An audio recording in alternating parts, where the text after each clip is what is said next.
Today's headline is The Great Adventure. It says, two young college boys were discussing a remarkable moving picture they had seen. It was exciting, said one, but such things don't happen. They're made to order by the film company. Nothing unusual happens nowadays. What chance is there for real adventures in our lives? There's the war.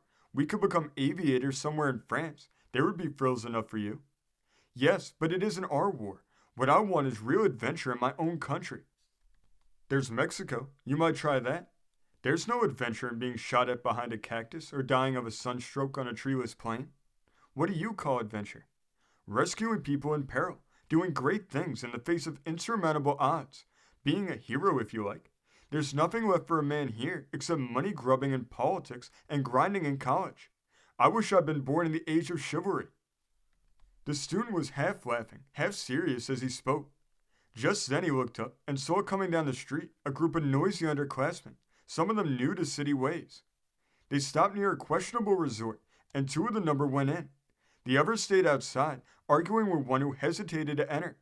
In the light of the street lamp, the student who was eager for adventure could see in the face of the fellow student a look of fear and shame, as if he were halting at the parting of the ways. He who had bewailed the lack of chances for heroism hesitated too, but only for a moment.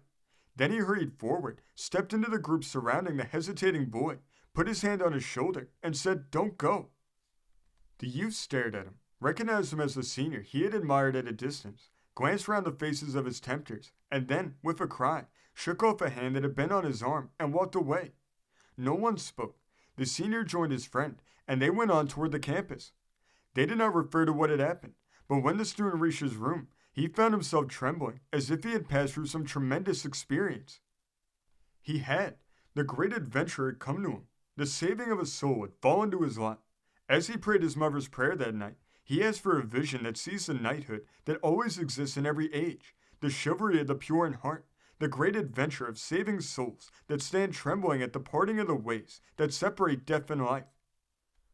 This story comes from the great state of West Virginia, being reported in the Shepherdstown Register of June 7th, 1917.